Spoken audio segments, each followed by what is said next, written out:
Untuk itu, bagi Bapak Ibu yang mempunyai anak yang sudah baptis, silahkan untuk mempersiapkan putra-putrinya, memberikan pengertian kepada putra-putrinya bahwa pada hari Minggu tanggal 6 Oktober itu ada ibadah perjamuan kudus yang melibatkan anak-anak juga.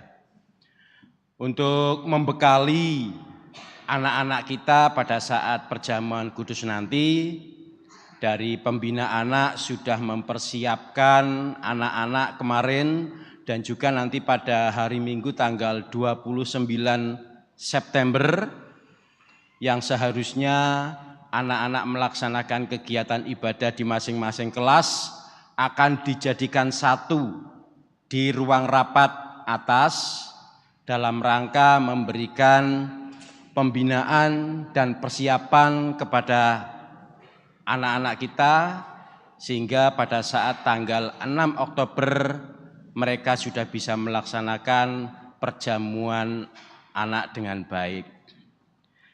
Demikian Bapak dan Ibu, agar panjenengan nanti memberikan informasi ini dan memberikan bimbingan kepada anak-anak. Dalam perjamuan nanti juga akan ada melibatkan pembina anak pada saat menyampaikan atau memberikan nampan perjamuan kepada anak-anak. Jadi yang anak-anak nanti yang memberikan pelayanan adalah dari pembina anak. Itu untuk menjadikan perhatian dan pengertian dari Bapak dan Ibu serta saudara sekalian. Pada minggu kali ini ibadah tanggal 22 September akan disampaikan oleh Bapak Marsono dengan tema hikmat untuk menjadi rendah hati. Demikian Bapak dan Ibu beberapa informasi tambahan yang bisa kami sampaikan, dan apabila Bapak Ibu ada keperluan terkait dengan pelayanan gereja, silakan bisa menghubungi majelis setempat ataupun bisa datang ke gereja menemui staf GKJ Pekalongan untuk memberikan informasi ataupun membutuhkan pelayanan yang dibutuhkan. Mari kita bersama-sama mempersiapkan diri, kita akan hening sejenak untuk mempersiapkan ibadah pada saat ini.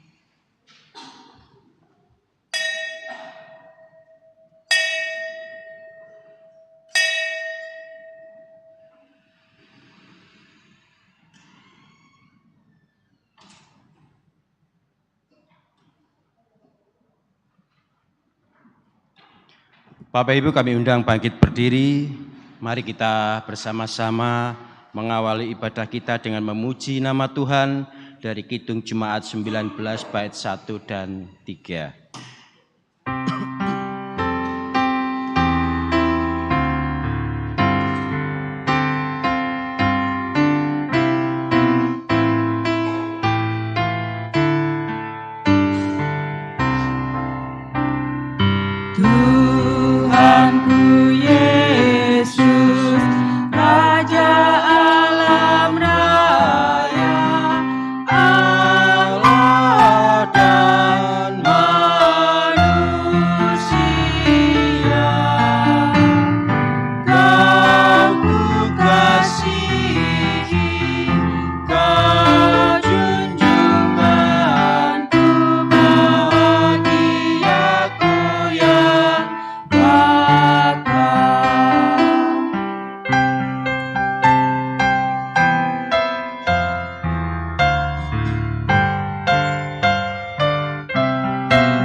Jemaat yang dikasihi Tuhan, marilah kita masuk dalam ibadah dengan mengucap, pertolongan kita adalah di dalam nama Tuhan yang menjadikan langit dan bumi.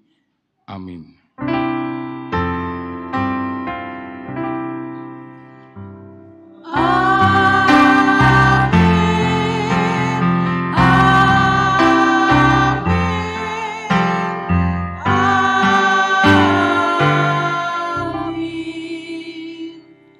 Kasih karunia Tuhan Yesus Kristus ada pada saudara sekalian.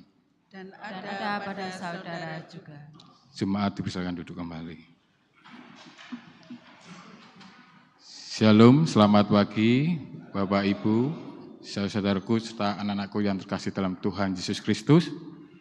Kembali kita akan mengikuti ibadah pada minggu biasa, ibadah lintas generasi dengan tema hikmat untuk menjadi rendah hati.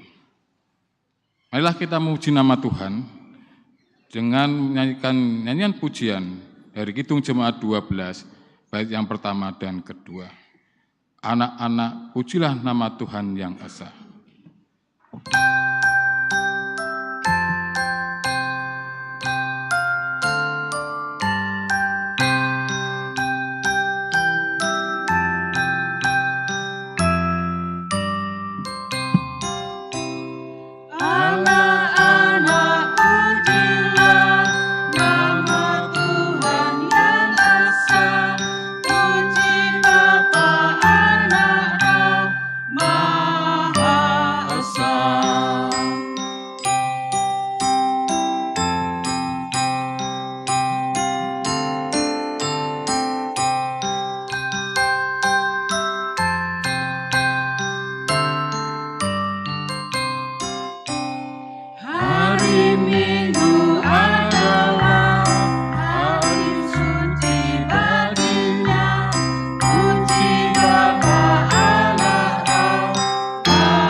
Mari Bapak Ibu serta saudara yang dikasihi Tuhan, kita datang kepada Tuhan di dalam doa pertobatan.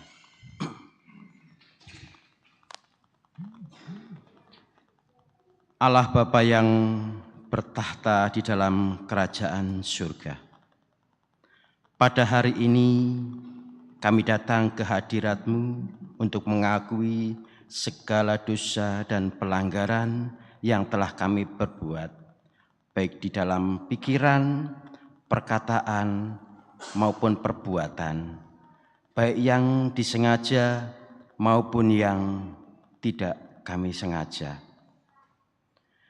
Kami sering berusaha menutupi segala dosa dan pelanggaran yang telah kami perbuat dari hadapan sesama kami, bahkan dari hadapan-Mu. Kami tahu ya Bapa, Engkau adalah Allah yang Maha Tahu. Bagaimanapun kami menutupi segala dosa dan pelanggaran yang telah kami perbuat, tidak akan ada yang tersembunyi bagi-Mu. Engkaulah Allah yang Maha Kasih. Namun kami kerap kali tidak mengasihi-Mu, bahkan lari dari hadirat-Mu.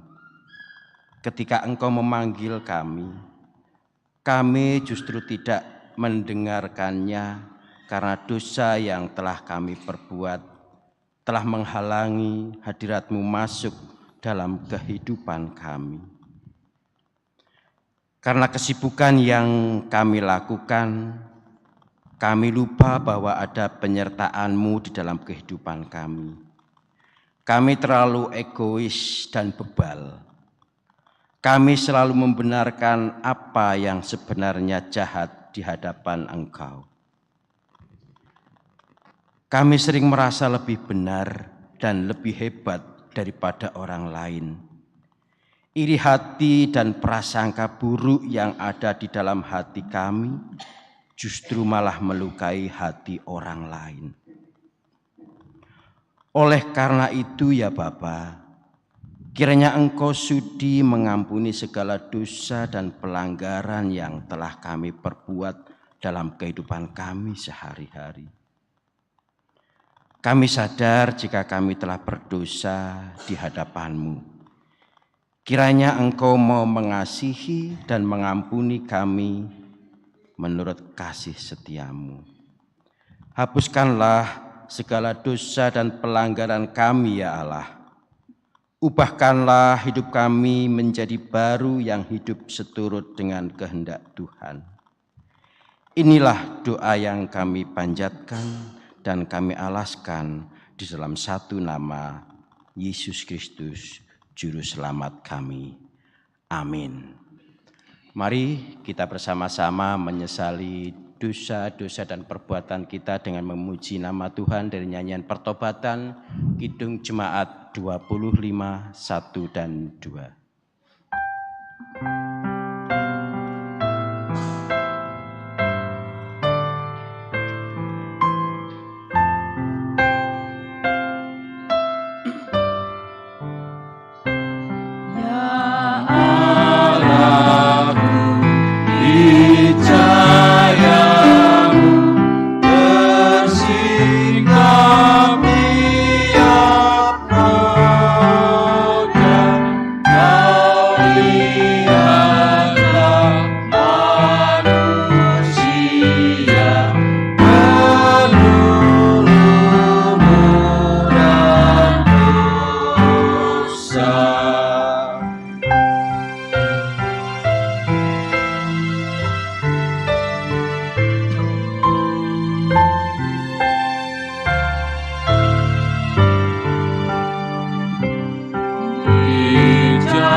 Jemaat yang dikasihi Tuhan, marilah kita bersama-sama bangkit berdiri untuk mendengarkan berita anugerah dari Tuhan yang terambil dari Roma 16 ayat yang ke-27.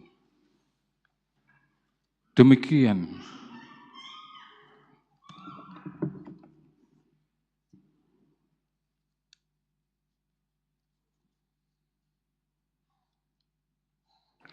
Roma 16 ayat 27. Demikian firman Tuhan. Bagi Dia satu-satunya Allah yang penuh hikmat, oleh Yesus Kristus segala kemuliaan sampai selama-lamanya. Amin. Marilah kita mengucapkan syukur atas berita anugerah pada pagi hari ini dengan menyanyikan nyanyian syukur dari Kidung Jemaat 161 bait yang kelima. Segala kemuliaan bagimu, penebus dan seterusnya.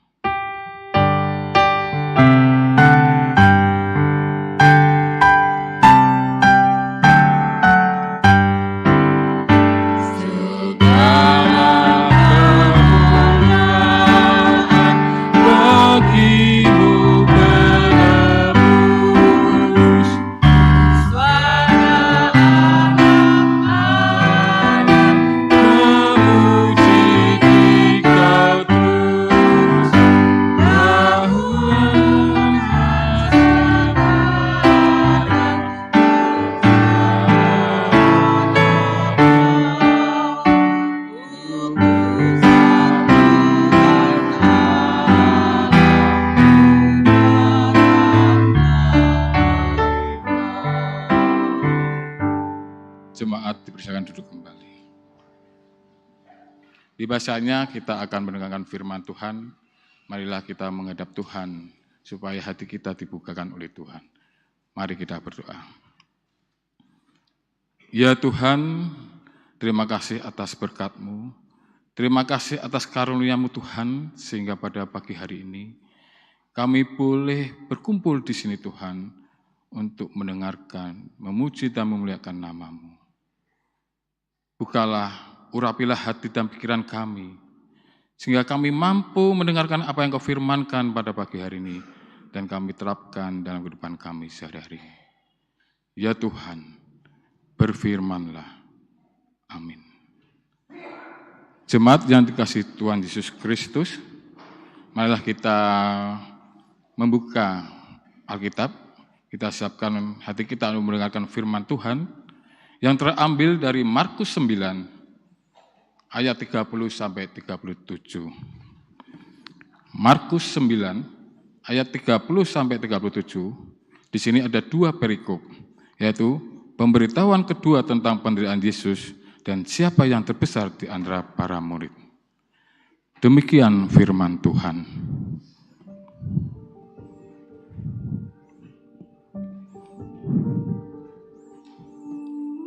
Yesus dan murid-muridnya berangkat dari situ dan melewati Galilea.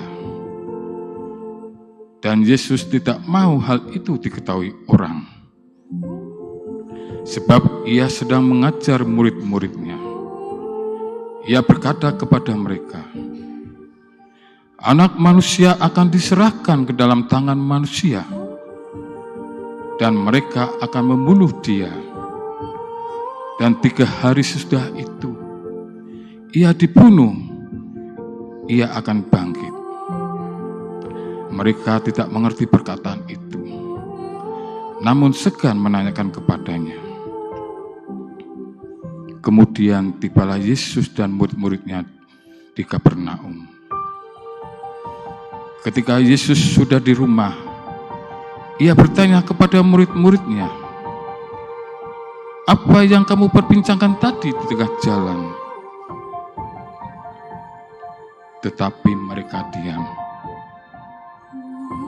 Sebab di tengah jalan tadi, mereka memperdengarkan siapa yang terbesar di antara mereka. Lalu Yesus duduk dan memanggil ke-12 murid itu. Katanya kepada mereka, "Jika seseorang ingin menjadi yang terdahulu, hendaklah ia menjadi yang terakhir dari semuanya dan pelayan dari semuanya." Maka Yesus mengambil seorang anak kecil dan menempatkannya di tengah-tengah mereka.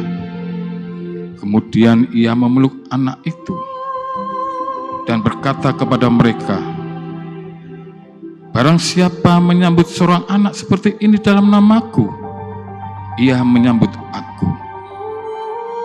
Dan barang siapa menyambut aku, bukan aku yang disambutnya, tetapi dia yang mengutus aku." Demikianlah sabda Tuhan. Diberkatilah kita yang mendengar dan melakukan sabdanya di dalam laku keseharian kita. Haleluya.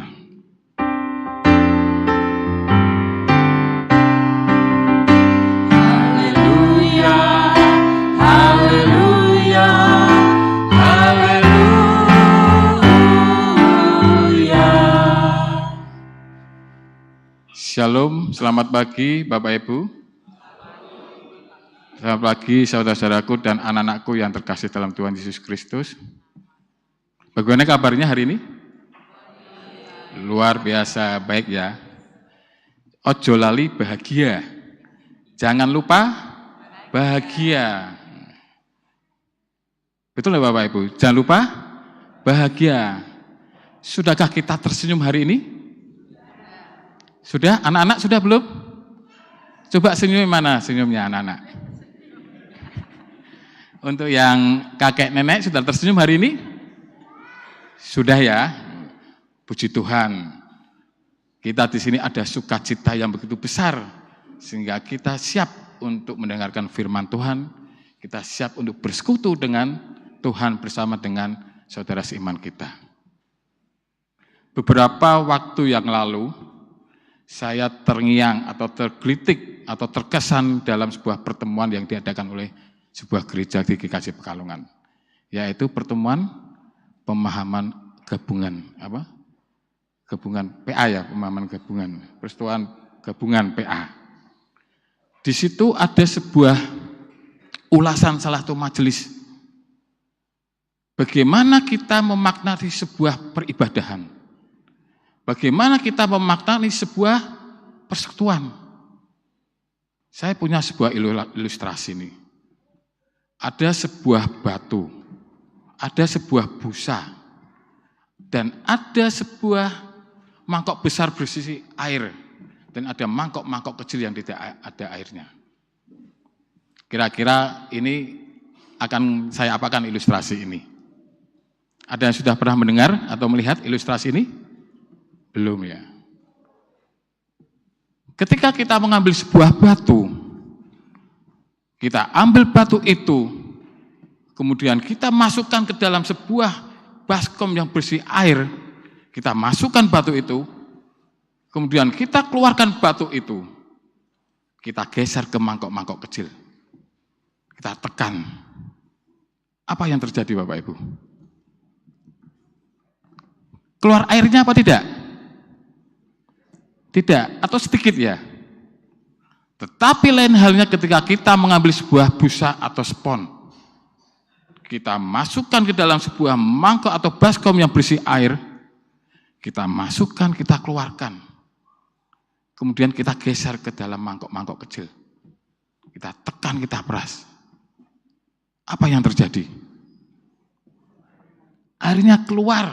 Dia mengaliri semua mangkok-mangkok kecil menjadi ada airnya. Begitu juga dengan peribadahan kita. Bagaimana kita memaknai sebuah ibadah itu. Kita datang dalam sebuah gereja. Kita datang mendengarkan firman Tuhan. Kemudian kita keluar dari gereja, kita bisa menjadi berkat-berkat bagi orang lain. Bagaimana caranya? Ketika kita mendengarkan firman Tuhan, apapun itu temanya, baik tentang kesetiaan, baik tentang kerendahan hati, baik saling menyayangi. Ketika kita pulang, kita tahu apa yang kita harus kita lakukan, kita terapkan dalam kehidupan kita. Artinya orang akan melihat, oh ternyata orang Kristen itu orangnya sabar-sabar. Oh ternyata orang itu orangnya murah hati, oh rendah hati. Kalaupun Bapak Ibu belum melaksanakan apa yang Tuhan firmankan pada saat itu, kita mencoba untuk merubah hidup kita sesuai dengan apa yang Tuhan kehendaki, sesuai apa yang Tuhan firmankan pada saat itu, pada persuan itu, persekutuan itu. Sehingga kita bisa menjadi berkat-berkat bagi orang lain. Melalui apa? Melalui perilaku kita. Itulah kemarin ketika saya mendengarkan ulasan salah satu jemaat, bagaimana kita memaknai sebuah peribadahan. Bukan sekedar rutinitas, bukan sekedar formalitas, tapi ketika pulang kita bisa membawa apa yang Tuhan firmankan, kita menjadi berkat bagi orang lain. Amin Bapak Ibu? Amin. Nah, pada pagi hari ini kita akan masuk sebuah firman. Kita akan mendengarkan firman Tuhan bersama-sama dengan tema hikmat untuk menjadi rendah hati. Saya memulai cerita. Ada seseorang yang bernama Indra Rudiansyah. Nanti istilahnya. Dia seorang mahasiswa ITB. Ketika dia mendaftar dalam fakultas itu, ITB tahu sendiri ya, Institut Teknologi Bandung yang ada di Bandung. Dia mendaftar, tetapi yang dia terima adalah di jurusan yang kedua yang pilihannya. Tetapi dia bertekun. Dia tekun, dia fokus pada pelajarinya. Sehingga dia bisa lulus S1, melanjutkan S2. Dan pada waktu itu ada program dari Kementerian Keuangan, namanya LPDP, Lembaga Pengelola Dana Pendidikan. Bagi Bapak Ibu yang bergerak di bidang pendidikan tahulah, LPDP itu sebuah beasiswa bagi orang-orang yang berprestasi di dalam negeri. Dia melanjutkan di sekolahnya di S3 di Universitas Oxford. Di mana itu Universitas Oxford? Di Inggris. Ya. Ketika dia belajar di S3, dia orang-orang yang berprestasi, dia orang yang menonjol, sehingga dia ikut terlibat dalam sebuah penelitian pada waktu itu adalah pengembangan vaksin COVID-19. Kemudian dia pulang ke Indonesia, dia bekerja di sebuah perusahaan bernama Bio Farma, Indofarma. Di situ dia menjadi tim ketua penelitian pengembangan vaksin. Nah, pada waktu itu forum LPDP di Kementerian Keuangan itu mencari orang-orang yang berbakat, orang-orang yang pinter untuk bisa sekolah ke luar negeri. Kemudian LPDP itu membuat sebuah forum dan mulai saat itu yang namanya Indra Rudiansyah itu menjadi sebuah narasumber, jadi seorang narasumber di beberapa tempat. Ketika dia menjadi narasumber, dia berusaha untuk mensejajarkan dengan orang-orang muda yang dikumpulkan pada waktu di dalam sebuah forum. Dia bercerita, dia tidak pernah menonjolkan prestasinya, tetapi dia membuat motivasi kepada anak-anak muda ini supaya apa? Supaya tekun dan berinisiatif dalam bidangnya. Artinya apa? Ketika kita melihat muda ini, kita tahu bahwa pemuda ini tidak pernah bercerita tentang prestasinya. Dia bercerita tentang motivasi. Bagaimana anak-anak muda itu untuk tekun. Artinya apa? Kita lihat, dia itu orang yang rendah hati. Tidak menonjolkan prestasinya. Begitu juga dengan firman Tuhan pada pagi hari ini. Di firman ini disebutkan perjalanan Tuhan Yesus yang turun ke gunung, dia berkumpul dengan murid-muridnya, kemudian dia mengajarkan segala sesuatunya. Terlebih lagi di dalam ayat 31,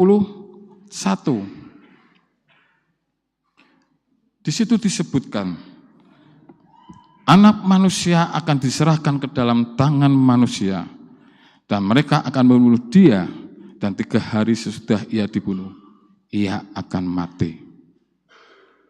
Di situ Yesus menceritakan kepada murid-muridnya tentang sengsara yang akan dialaminya. Tetapi apa kata muridnya? Murid itu tidak memahami apa yang Tuhan Yesus katakan dan segan untuk bertanya. Begitu juga dengan kita kadang-kadang di kehidupan kita. Kita tidak memahami apa yang Tuhan rencanakan bagi kita. Tapi kita percaya bahwa Tuhan berikan yang terbaik bagi kita. Amin Bapak Ibu. Ketika kita berdoa, ya Tuhan, aku minta A, B, C, D. Tetapi Tuhan menjawab dengan jawaban X, Y, Z. Artinya apa? Apa yang kita harapkan, apa yang kita inginkan itu tidak mesti dijawab dengan Tuhan. Seperti saya sharing saja contoh kehidupan saya. Setiap orang pasti akan meminta kita diberikan kesehatan. Betul enggak Bapak Ibu? Betul. Dan kita minta kesehatan, harapannya apa? Harapannya apa? Kita akan diberi sehat. Tetapi pada waktu itu kaki saya sakit Bapak Ibu. Kaki saya sakit. Ternyata saya merasakan, oh ternyata orang yang sakit kakinya seperti ini. Sampai pinggang pun agak susah karena kita mau berjalan pun susah. Artinya apa? Ketika kita mengharapkan sebuah kesehatan dan Tuhan kasih sakit, apa yang akan kita lakukan? Kita harus bersabar dan bersyukur. Kita mengambil hikmat dari sakit itu. Dan saya mengambil hikmat itu, oh ternyata setiap pasien yang datang ke saya sakitnya gini, ternyata rasanya begini. Akhirnya apa? Muncul rasa empati, muncul rasa sabar. Itu yang kita ambil. Ketika kita meminta kepada Tuhan semuanya, kesehatan sebagainya, tapi Tuhan memberi jawaban yang lain, kita harus bersyukur. Oleh karena itu Bapak Ibu yang terkasih dalam Tuhan Yesus, kita melanjutkan perjalanan Yesus ini. Di dalam perjalanan Yesus ke Kapernaum, itu murid-muridnya sedikit bertengkar. Kemudian Yesus berkata, apa yang kamu katakan, apa yang kamu rundingkan? Tetapi murid-murid Yesus itu berkata di ayat 34.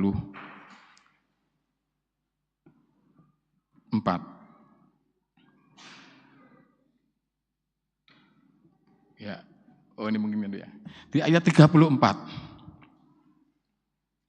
Di ayat 34. Tetapi mereka diam sebab di tengah jalan tadi mereka mempertengkarkan siapa yang terbesar di antara kita. Artinya apa? Perdebatan murid tentang siapa yang menjadi besar itu menunjukkan bahwa adanya nafsu duniawi mereka. Kita pun sama. Kadang kita ingin menjadi yang terbesar. Kita ingin merasa dihormati. Kita ingin merasa supaya kita menjadi yang tertinggi. Tetapi Tuhan mempunyai rencana yang baik. Dan kita sebagai orang yang percaya, kita diajak untuk menjadi hamba dan melayani orang lain. Seperti yang Tuhan Yesus lakukan. Sehingga Tuhan Yesus berkata di ayat 35, jika seseorang ingin menjadi yang terdahulu, hendaklah ia yang menjadi terakhir dari semuanya dan pelayan dari semuanya. Ketika kita mencermati ayat ini, ada dua kata yang saling bertentangan, yaitu yang terdahulu dan yang terakhir. Apa maksud Tuhan? Saya mencoba merenungi ayat ini. Dalam ayat ini, jika seseorang ingin menjadi yang terdahulu, hendaklah ia menjadi yang terakhir. Apa maksud ini? Yang terdahulu tapi yang terakhir. Ternyata Tuhan Yesus mengajarkan kepada kita pentingnya kerendahan hati dan pelayanan dalam kehidupan kita.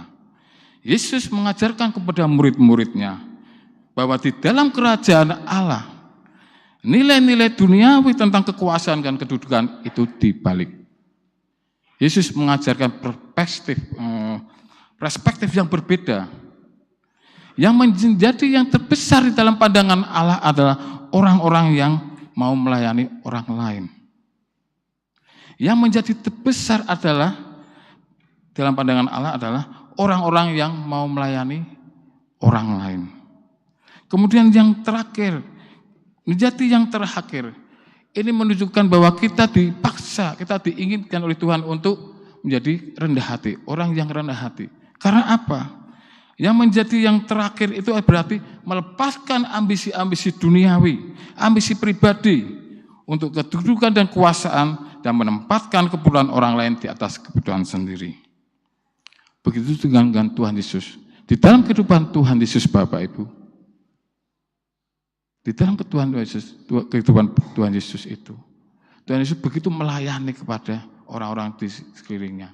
Sampai dia berkorban untuk menyelamatkan manusia melalui kematiannya di kayu salib.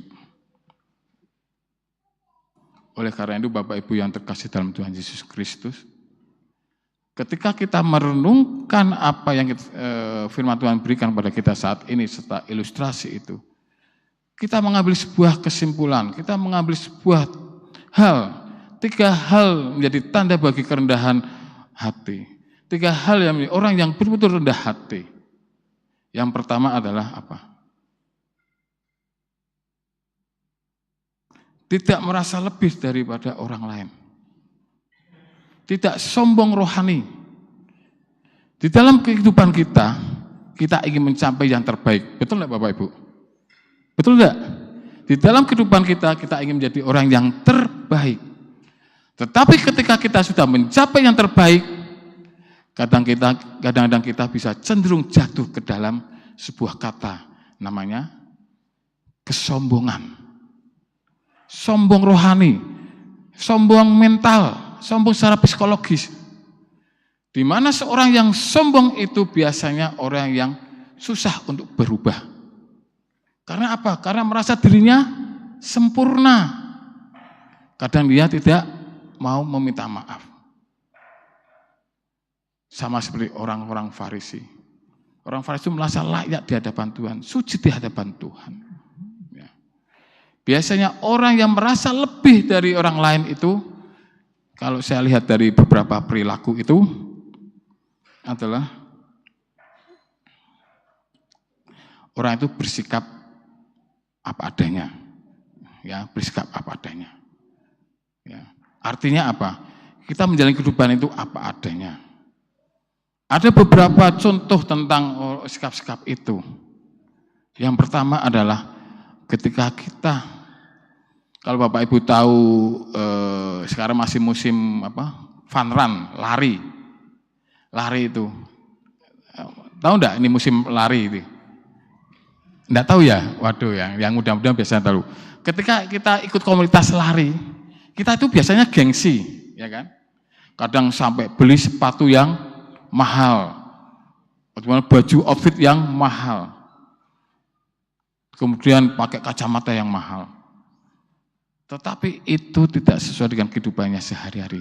Dia berkorban supaya dia ingin tampil, dia ingin merasa dihargai.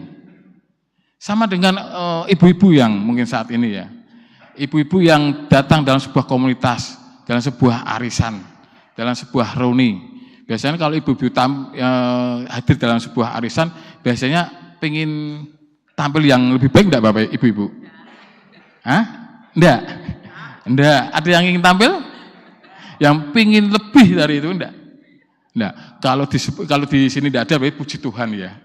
Luar biasa ini. Emang betul-betul luar biasa orang-orang gereja Kristen Jawa Pekalongan ini.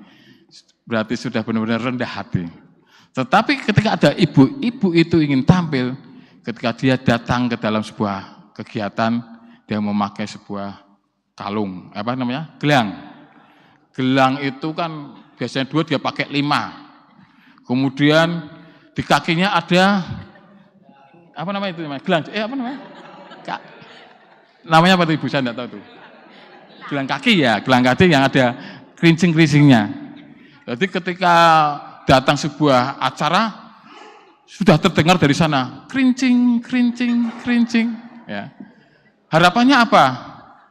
Harapannya dia dilihat, wah, ternyata si A, kakinya sudah dipasang gelang kaki ya, luar biasa. Wah, akhirnya tahu. Dan ketika dia datang ke dalam, ibu-ibu tangannya di ataskan semua. Ini kelihatan semua nih. Wah, waduh gelangnya bagus-bagus ya, ini belinya di mana? Itu sudah merasa bangga ya Bapak Ibu. Dia tidak apa adanya, tapi di balik kegiatan itu dia bertengkar dengan suaminya. Mah, Bu, ya mbok aja pasang aja tuku gelang sing akeh. Nggo liyane kebutuhan liyane sik akeh. Ndak, aku pengen tampil, ben aku pengen ketok, wah, dihormati. Ada yang begitu di gereja? Enggak ada ya? Enggak ada ya? Oh, enggak ada. Ya, puji Tuhan kalau enggak ada, saya yakin enggak ada. Kalau dalam komunitas rapat komisi, ada yang pakai baju baru, ada yang pakai bandu yang ada enggak? Nah, itu wajar, namanya baju baru, bandu biar kelihatan cantik kan wajar. Tapi yang tadi itu tidak. Itu hidupnya adalah tidak apa adanya. Itu tanda-tanda orang yang rendah hati. Yang kedua, tanda-tanda yang tidak rendah hati adalah membeda-bedakan orang. Seperti khotbahnya Pak Agus kemarin, Gus PH. Ojo dibanding-bandingke. Karena apa? Kita tidak boleh membeda-bedakan baik melihat dari segi agama, dari statusnya, dari jabatannya. Kalau ada orang yang ketemu dengan orang yang lebih dari kita, biasanya senyumnya itu 10 cm. Gimana Bapak? Luar biasa. Ya. Betul enggak Bapak Ibu? Wah, kalau ada yang lebih, misalnya ada pejabat, ada orang yang lebih dari kita lah, senyumnya pasti melebar. Tetapi ketika kita ketemu orang yang sejajar atau di bawah kita, senyumnya menjadi 2 cm. Gimana Pak? Sudah aja. Kalau yang lebih, wah bajunya bagus ya, wah Bapak sekarang begini ya. Itu salah satu contoh kecil membeda-bedakan orang. Artinya apa? Kita jangan merasa lebih dari orang lain. Yang kedua, tanda yang kedua tentang kerendahan hati yang kedua adalah mau menerima masukan. Wah, ini langsung muncul semua nih. Pak Erik nih, Pak Tulo sudah. Yang tiga jangan muncul dulu nanti. Biar enggak kepikiran nih. Tuh. Mau menerima masukan atau teguran, kritikan. Wah, dalam sebuah panitia, dalam sebuah komisi, dalam sebuah organisasi, merasa paling berpengalaman, merasa paling pinter. Ada yang masuk baru jadi panitia gereja, dia mengusulkan langsung dicibir. Nembe wingi sore mlebu panitia usulnya semacam-macam. Ya. Karena merasa dirinya sempurna, dia berpengalaman. Ketika ada orang yang memberikan masukan, tapi melihat dari sisi kecil, dari pakai corong itu, akan menganggap enteng, ya masukan itu tidak terima. Padahal Orang yang memberi masukan belum tentu itu orangnya, maksudnya orangnya pendapatnya belum tentu begini. Orang yang memberi masukan itu kan belum tentu orang itu memang hanya itu saja. Tapi di balik itu, dia di luar itu dia punya potensi yang besar. Ya betul enggak? Di luar sana dia bekerja, dia punya potensi yang besar. Ketika dia masuk gereja, dia di panitia, orang akan memandang kadang-kadang sempit, pakai corong yang kecil. Nembe wingi sore, pendapatnya, ada yang begitu. Ada enggak di gereja kita kalau panitia itu? Enggak ada, pasti ya, enggak ada ya. Rapatnya sampai jam 1, hanya mempertahankan satu pendapat. Rame, ada enggak? Sampai malam, ada enggak? Enggak ada ya, kalau tersenyum biasanya ada nih tersenyum. Betul enggak? Saya ingat cerita di gereja saya di GKJ Karangdowo. Ketika ada pemilihan, ada penentuan pendeta perempuan. Di situ ada 2 kubu. Sebenarnya bukan 2 kubu, hanya satu orang yang berbeda pendapat akhirnya memunculkan 2 kubu. Karena tidak mau menerima masukan atau saran. Rumongsone wis menjadi pengalaman, menjadi penjeladah di dalam pelayanan gereja. Ada orang masuk, ya begitu. Ketika orang tidak mau menerima masukan, pasti dia tidak mau menerima teguran. Karena apa? Merasa pinter, merasa sempurna, ya, merasa yang paling wah. Aku kene pengalaman pelayanan gereja wis dadi panitia iki, dadi komisi ini, dadi majelis. Kadang-kadang begitu. Mudah-mudahan di gereja Kristen ini tidak ada. Amin Bapak Ibu. Amin. Itu salah 2 tanda tentang kerendahan hati. Yang ketiga adalah mau bekerja sama atau berbagi. Setiap orang pasti punya kelebihan. Setiap orang pasti punya kekurangan. Tinggal bagaimana sikap kita menghargai kelebihan itu dan menerima kekurangan itu. Karena dalam sebuah tim kerjasama itu saling menghargai, baik kelebihan atau menerima kekurangannya. Ya, ketika mau berbagi, jangan ketika ada orang yang masuk dalam panitia, aku ora gelem karo kelompok kae, aku ora gelem karo si A mlebu kelompokku. Karena apa? Kalau sama dia nanti kerjanya tidak bagus. Saya ingin sendiri saja, lebih baik sendiri. Itu adalah salah satu tanda yang tidak rendah hati. Tidak mau bekerjasama, tidak mau berbagi.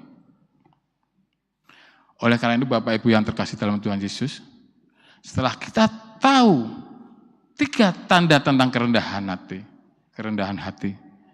Apakah Bapak Ibu termasuk dalam 3 hal itu? Apakah 3 hal itu sudah dilaksanakan oleh Bapak Ibu atau jemaat saudara-saudaraku yang di sini? Sudah belum? Sudah. Puji Tuhan kalau sudah. Ada yang belum? Belum. Ada yang belum ya? Artinya apa? Ketika kita sudah melakukan hal seperti itu, berarti kehidupan kita sudah dikuasai oleh Roh Kudus. Kita berada dalam sebuah kerajaan Allah. Tetapi ketika kita tidak melakukan salah satu itu, artinya hidup kita tidak dikuasai oleh Roh Kudus. Sehingga apa? Ketika kita dikuasai oleh Roh Kudus, hidup kita pasti berkenan di hadapan Tuhan. Dari mana kita dikuasai oleh Roh Kudus? Dari mana kita hidup berkenan di hadapan Tuhan? Dari peribadahan ini, dari persekutuan ini. Bagaimana kita mendengarkan firman Tuhan, kita terapkan dalam kehidupan hari-hari. Seperti tadi, kita masuk dalam sebuah baskom air, tidak keluar membawa air. Artinya apa? Ketika Bapak Ibu itu belum melakukan hal-hal seperti itu, belum dalam hidup dalam Roh Kudus, Ibu berdoa kepada Tuhan, ya Tuhan, ajarilah aku untuk berubah. Ya Tuhan, ubahlah hatiku untuk berubah. Supaya apa? Supaya hidupku berkenan di hadapan Tuhan dan hidup hamba berada dalam Roh Kudus. Seperti dalam sebuah lagu ini. Ketika saya merenungkan firman ini, saya teringat ada beberapa hal yang belum saya lakukan. Saya ingin hal itu menjadi target dalam kehidupan saya. Sampai kapan saya bisa berubah? Sampai kapan saya bisa setia? Sampai kapan saya tidak marah-marah lagi? Sampai kapan saya tidak menghakimi orang? Itu ada targetnya Bapak Ibu. Ya. Kalau belum punya target, kalau tidak mencapai target itu, kita berdoa kepada Tuhan supaya Tuhan mengubah hati kita, supaya menjadi pribadi yang rendah hati. Seperti dalam sebuah lagu, saya akan menyanyikan lagu. Kalau mohon maaf kalau ada yang tidak pas. Kasih setia.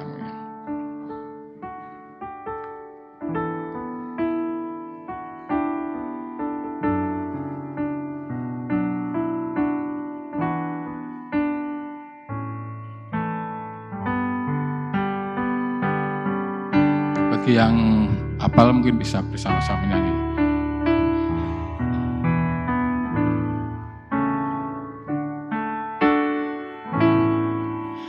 Bapa, sentuh hatiku, ubah hidupku menjadi yang baru, bagai emas yang murni. Kau membentuk bejana hatiku. Bapa, ajarku mengerti sebuah kasih yang selalu memberi, bagai air mengalir yang tiada pernah berhenti.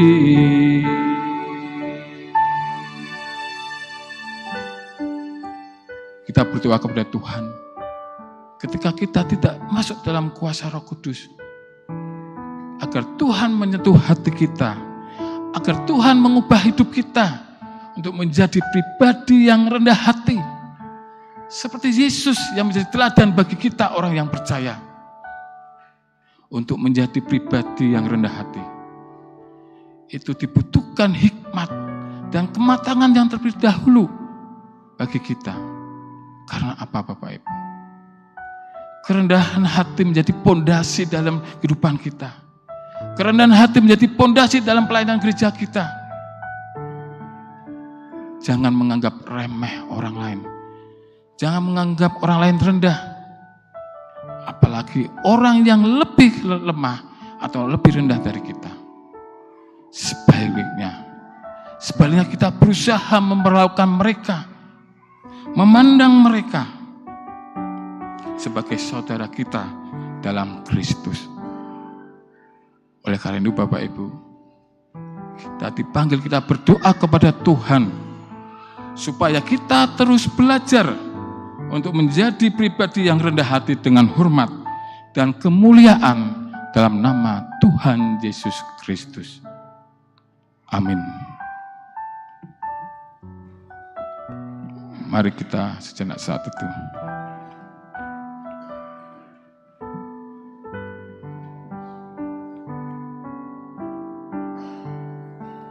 Ya Tuhan, inilah kami anak-anak-Mu Tuhan.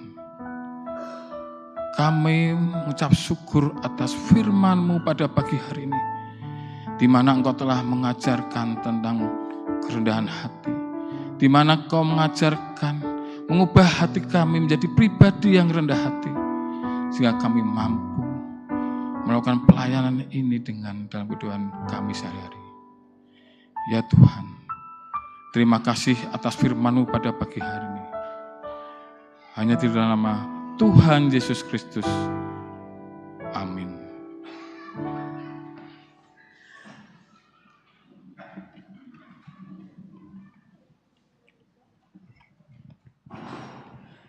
Jemaat dimohon untuk berdiri. Bersama dengan orang percaya di sepanjang abad, kita akan bersama-sama memperbarui iman percaya kita menurut pengakuan iman rasuli yang demikian. Aku percaya kepada Allah Bapa yang Maha Kuasa, Khalik langit dan bumi, dan kepada Yesus Kristus, anaknya yang tunggal Tuhan kita, yang dikandung daripada Roh Kudus, lahir dari anak darah Maria, yang menderita di bawah pemerintahan Pontius Pilatus, disalibkan, mati dan dikuburkan, turun ke dalam kerajaan maut. Pada hari yang ketiga, bangkit pula dari antara orang mati, naik ke surga, duduk di sebelah kanan Allah, Bapa yang Maha Kuasa, dan akan datang dari sana untuk menghakimi orang yang hidup dan yang mati. Aku percaya kepada Roh Kudus, gereja yang kudus dan am, persekutuan orang kudus, pengampunan dosa, kebangkitan daging, dan hidup yang kekal. Dipersilakan duduk kembali. Marilah kita berdoa kepada Tuhan dalam doa syafaat. Mari saya hantarkan. Ya Tuhan yang kami kenal dalam nama Tuhan Yesus Kristus, Tuhan yang maha baik, Tuhan yang penuh kasih, Tuhan yang maha kuasa, Tuhan yang selalu mengurapi kehidupan kami. Kami mengucap syukur atas berkat-Mu dalam kehidupan kami, sehingga kami mampu menjalani kehidupan ini sesuai dengan tuntunan-Mu. Dan Engkau mampukan kami menjadi pribadi yang berkenan di hadapan Engkau. Ya Tuhan, kami berdoa Tuhan untuk saat ini Tuhan. Untuk pelayanan gereja di Gereja Kristen Jawa Pekalongan. Kami berdoa untuk Bapak Pendeta Dwi Arga Mursito. Engkau berkati beliau Tuhan, di tengah-tengah pelayanannya, Engkau berikan kesehatan, kemampuan untuk melayani dan memberitakan nama-Mu dalam lingkup di Kota Pekalongan ini. Ya Tuhan, kami juga berdoa bagi Bapak Ibu Majelis, pengurus komisi, pengurus panitia-panitia. Engkau berkati mereka, Engkau berkati berikan kesehatan, kemampuan dan Engkau urapi, sehingga mereka mampu menjalankan tugas pelayanannya di gereja Kristen ini Tuhan. Ya Tuhan, kami juga berdoa Tuhan, untuk saudara-saudara kami yang pada saat ini mungkin tidak bisa hadir di tempat ini. Ada yang sakit, kiranya Engkau sembuhkan dalam nama kuasa Tuhan Yesus Kristus, melalui kuasa-Mu, melalui tangan-tangan perawat, melalui keluarga mereka. Sehingga suatu saat bisa hadir di tempat ini untuk bergabung dengan kami dalam bersekutu kepada Engkau. Kami juga berdoa bagi saudara-saudara kami yang tidak bisa hadir karena ada kegiatan lain. Kiranya Engkau jamah mereka, Engkau tarik kembali Tuhan, sehingga ada kerinduan di dalam mereka untuk beribadah. Ya Tuhan, kami juga berdoa untuk orang tua kami, kakek nenek kami, di tengah kerentaan fisik hidupnya, Kau berikan kesehatan juga Tuhan.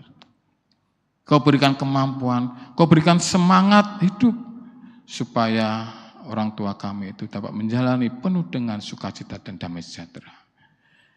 Kami juga berdoa untuk anak-anak kami, dari anak-anak kami yang masih kecil, masih bayi, sampai anak-anak kami yang sudah sekolah, sudah lulus, sampai mencari jodoh atau mencari pekerjaan. Kiranya Engkau berkati satu persatu.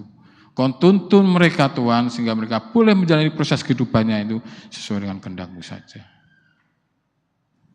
Ya Tuhan, kami berdoa juga Tuhan untuk bangsa dan negara kami.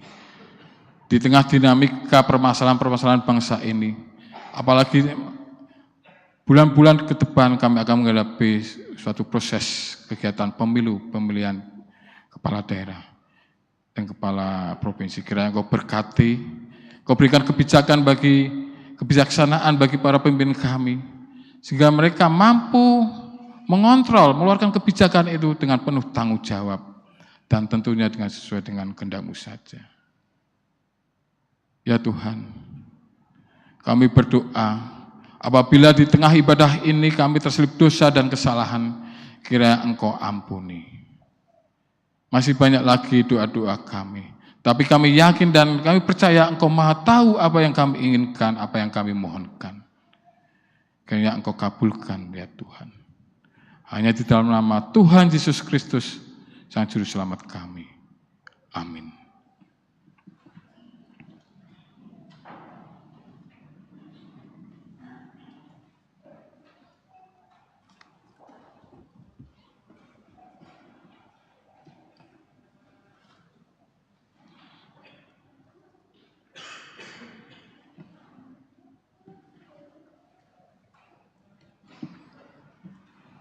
Bapak, Ibu, Saudara, dan anak-anakku yang dicintai Tuhan Yesus Kristus, kita akan menghimpun persembahan. Namun terlebih dahulu, mari kita mendengarkan firman Tuhan yang diambil dari kitab Amsal pasal 22 ayat yang keempat. Amsal 22 ayat yang keempat, yang demikian firman Tuhan. Ganjaran kerendahan hati dan takut akan Tuhan adalah kekayaan, kehormatan, dan kehidupan. Saya ulangi, ganjaran kerendahan hati dan takut akan Tuhan adalah kekayaan, kehormatan, dan kehidupan. Demikian persembahan pada hari ini.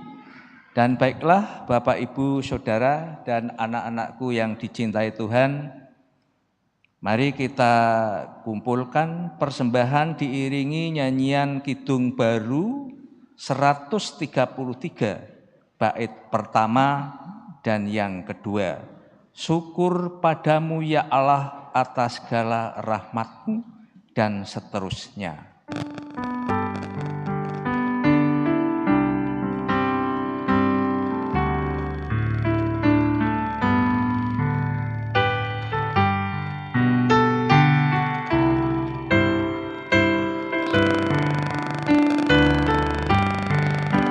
Syukur padamu ya Allah atas segala rahmat-Mu. Syukur atas kecukupan dari kasih-Mu penuh. Syukur atas pekerjaan walaupun ku menyembah. Syukur atas kasih sayang dari Sang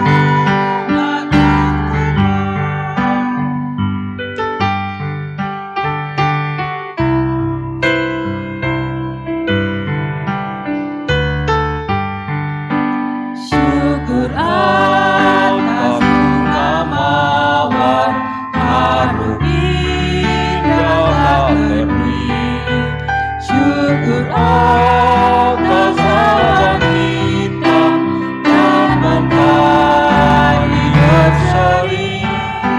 Syukur atas suka duka yang Kau beri tiap saat.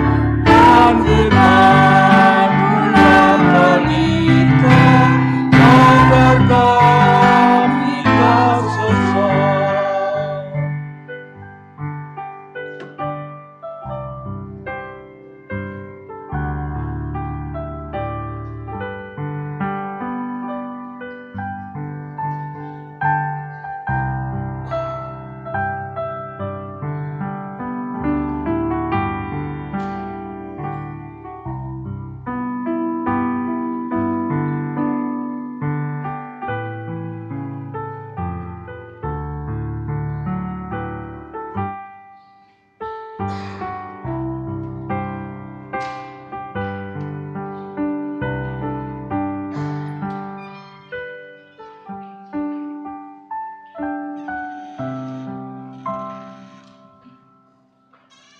Jemaat dimohon untuk berdiri.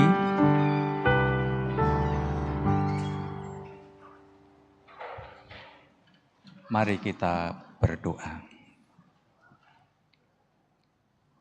Ya Bapa, kami menghadap ke hadirat-Mu kembali, mengucap syukur dan terima kasih karena Tuhan telah memberkati kami semua, sehingga pada kesempatan ini boleh kami mengucap syukur dengan memberikan persembahan, baik itu persembahan mingguan, persembahan bulanan, dan persembahan-persembahan yang lain yang diberikan jemaat-Mu pada kesempatan ini. Tuhan, sucikanlah apa yang kami berikan pada hari ini, sehingga persembahan yang kami berikan ini bisa berguna untuk kemuliaan nama Tuhan. Selanjutnya Tuhan, kami mohon berkatilah kami semua. Doa yang tidak sempurna ini Tuhan, hanya kami panjatkan di dalam nama Tuhan Yesus Kristus yang telah mengajar kami berdoa, doa Bapa kami yang demikian.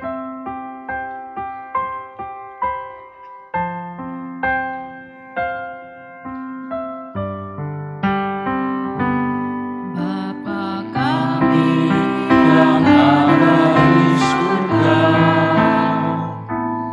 dikuduskanlah nama-Mu, datanglah kerajaan-Mu, jadilah kehendak-Mu di bumi seperti di surga. Berilah kami pada hari ini makanan yang secukupnya. Ampunilah salah kami, seperti kami ampuni orang yang bersalah kepada kami. Jangan bawa kami ke dalam pencobaan, tapi lepaskan dari yang jahat. Karena Kau yang punya kerajaan dan kuasa dan kemuliaan sampai selama-lamanya. Amin.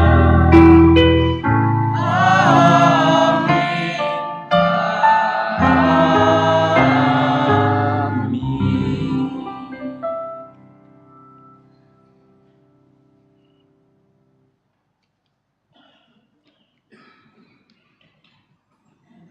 Jemaat yang dikasihi Tuhan Yesus Kristus, mari ibadah ini kita tutup dengan nyanyian pengutusan Kidung Jemaat 246, bait yang pertama.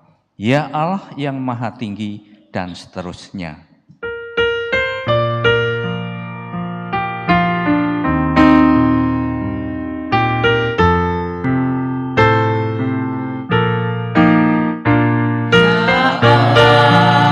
Yang Maha Tinggi, Kau pencipta dunia ini, kami juga yang ciptakan agar kita tetap dipuji. Engkau Bapa yang menghendaki tiap orang yang rendah hati menghadap kami sekarang ini dan selamanya.